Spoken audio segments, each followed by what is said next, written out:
Welcome to SVG Television News for Monday, February 9th. I'm Jimmy Prince with the details. Residents of Mariaquaw have been told to be prepared for some inconveniences during the construction phase of a polyclinic for the area, which is expected to get started by the end of this month. The Mesopotamia Polyclinic will be constructed by Hutchinson Construction at a cost of $4,647,000. At a town hall meeting on Saturday, Permanent Secretary in the Ministry of Health, Wellness and the Environment, Louis Deschamps, told the residents it is extremely important that they are kept abreast on the construction of the new polyclinic, which will soon become an integral part of their lives. He says they are happy to be moving the plan, which includes the relocation of the Levi Latham Health Center from Page to Stage. Healthcare is important to everybody, the young, the old, the sick, the healthy, and we have to ensure that we deliver healthcare appropriately to the entire nation. At this very moment, the Ministry of Health, Wellness and the Environment is rolling out what we call the 10th European Development Fund Capital Project. It's a project that is designed to modernize and upgrade the national health sector. You must have heard bits of it on the radio throughout, and well, via the media, I should say, the radio, the television, even social media and the newspapers. But for us, it's a very important moment as we get to the juncture where we are rolling out the infrastructural component of the 10th EDF. We've been focusing on capacity building, we've been focusing on increasing our stock of equipment, among other things, but now we have been rolling out the infrastructural components. Deschamps also told the residents that there will be disruptions and challenges during the construction phase of the polyclinic, and their full cooperation will be needed. What you are accustomed to all along, because we will temporarily relocate the services. But my call here to you this afternoon is to get you to understand and appreciate that you need to look beyond what the challenges will be like and understand and appreciate at the end of the game, we will have a fantastic facility with services which will be what you expect in this community. Because as far as the 3 polyclinics are concerned and their location, that is, they are placed in areas geographically so as to help to take some of the burden off of Milton Kate Memorial Hospital. So you'll see the burden is on us to ensure that what services are offered at Milton Cato will be offered here in Nespo at the new polyclinic, will be offered down to Buckaments where we have started the work on that particular facility, and we are now developing even further the one that is at Stubbs. Meanwhile, Minister of Health, Wellness and the Environment, Clayton Bergen, says while a project is long overdue, when completed, the residents of Mariaquaw and the surrounding areas will have access to a very modern medical facility. It would have, as the peer stated, a lot of the amenities that you have at Kingston. The only thing that you won't have is those major surgery and so on, but all the other basic things for 24 hours, you will have the service of this community. So this facility, this polyclinic, so it will serve Nespo, Greg's surrounding community, some of the area, where people might think it's easier to get here than to Stubbs, even to Kingston, and take some of the pressure off of Kingston. And as the PSM, asking you to bear with us for the time that the inconvenience will cause in constructing this new facility. So Vince always say you can't have omelette unless you weigh the eggs. And the parliamentary representative for the Mariaquaw constituency, Gerlin Miguel, told the residents that the polyclinic is their business, and as a result, they must show an interest in what is happening at every stage of the project. As years go by, we know that buildings deteriorate. And sometimes even when I visit and I see watermark on the ceiling, I feel ashamed, and some people say, watch the place how they have it. But of course, patience is virtue.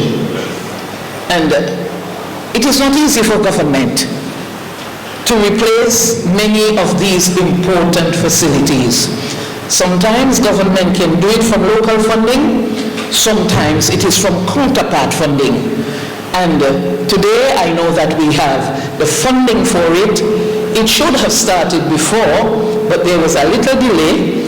And we have today Hutchinson Construction coming to build for us. I must say, congratulations to Hutchinson Construction. Welcome again to Mariqua. And may I make the public appeal that I will be begging you for some jobs for the people here who need. The project is expected to take 18 months to complete. Economist Clive Bishop says that there is nothing wrong with the deficit budget that the government has presented for this year. However, there must be certain limitations put in place to ensure that this does not lead to greater debt in the future for St. Vincent and the Grenadines. Speaking on Hits Talk yesterday, Bishop says though having a deficit budget can put a strain on the economy, it can also be seen as a strategy to get the country back on track to development and away from poverty. In principle, there is nothing really wrong with a deficit budget, but that a deficit budget or deficit budgets have their limitation in terms of the time they can run, and they also must have at the end, in the medium term, some positive outcome, so that you can say this is the end of deficit budgets. They must not run for too many consecutive years, and that what the deficit should do, the financial deficit we're speaking about in this case, is to generate economic activity in the medium and long term, which should prevent that government having to go into a deficit budget in the future, in the near future. Bishop further states that those responsible for managing the economy should be more conscientious. Of the people in income generating areas being more accountable, I think that they should be more responsible. They should be given more responsibility, not just to be more accountable. You have to be more responsible if you're going to be accountable. And in terms of being dependent on handouts, too dependent on handouts, that depends.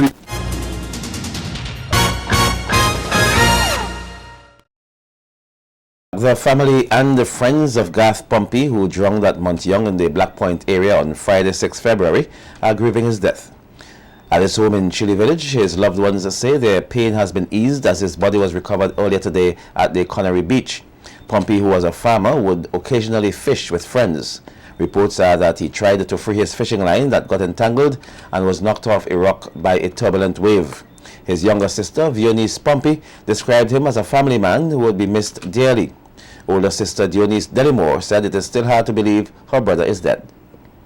I tell her that is not true, because I talked to him early. He was supposed to come by me, but he said he will come the other day.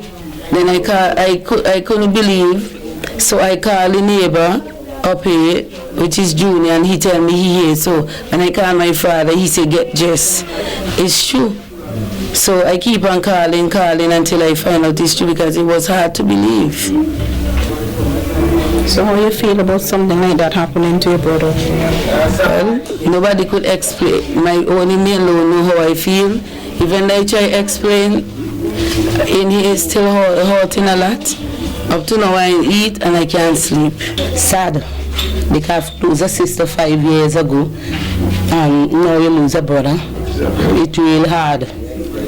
Words can't explain how the way to feel, because he was the same mother and same father, and the only son from my father.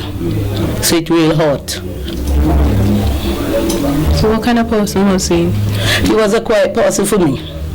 Loving, he always smiling. But when you get to seriousness, he don't kicks. Anything come to family, it's always first for him. In related news, Omoro Horn and Terry Brown, the two friends who went fishing with Pompey last Friday, are making it clear that they had nothing to do with his death. Recalling the incident, Horn said it happened so quickly, noting that 1 minute they were laughing, the next he was in the water. I know it's a fishing rod because I in the bottom and they're in the top, right? So I just kind of barely see now, right? Well, after that, God decided to go and clear the line, right? We can tell him leave the line, don't clear it, you know? Don't go down there. Well, he decided to go down there. Well, I kind of watching my line, I'm kind of watching over the way now. you know. And the next minute or so, it's like, you know, it's like, hey, this slung of the water, and then when I watch over the like that in the air, you know what I mean? Drop back in the bottom, you know what I mean? Too much swell come and lash him, you know. After the water pull him out, you know. Well, after that, now me and Reagan now, when he get up trying, now start to swim, so he feel good again, you know, so he's really, you know, he's swimming and coming in, so we trying to, yeah, put stone in the rock in the water, so trying to tell him to come there, you know, close, so we can get over there, but we no swimmers, you know. The other friend, Terry Brown, said he warned the Pompey about the raging seawater. If not, this well just come and licking over in the water, and along that could never happen, and we're sorry about that, because a lot of people are around talking a whole heap of bad things about it, and we ain't like it. I think we would have died also too, you know what I mean? If we could have helped God, first thing we could have gone and help God, and them know that to themselves. In other news now, the local embassy of the Bolivarian Republic of Venezuela and the Venezuelan Institute for Culture and Cooperation last Friday afternoon hosted a photographic exhibition dubbed The Missions, A Legacy of Chavez. The exhibition, which was held at the Venezuelan Embassy in Kingstown, commemorating the 23rd anniversary of Dignity Day and the 6th anniversary of the Bolivarian Revolution. Charge d'Affaires of the Bolivarian Republic of Venezuela, Daliana Guanipa, spoke of the importance of the occasion and explained that it is a reminder of the social struggles for equality and inclusion of the Venezuelan people.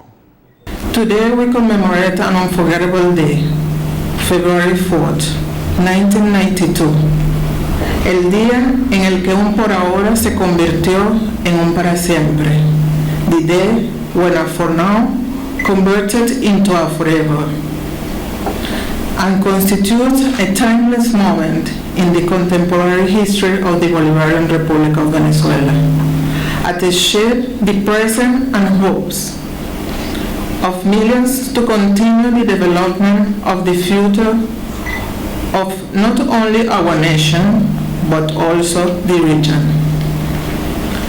The origin of the Bolivarian Revolution, marked by the Brest civil-military rebellion of February 4th in 1992, dated back to the founding of the Bolivarian Revolutionary Movement, MBR 200, by our late President, Hugo Rafael Chávez Frías.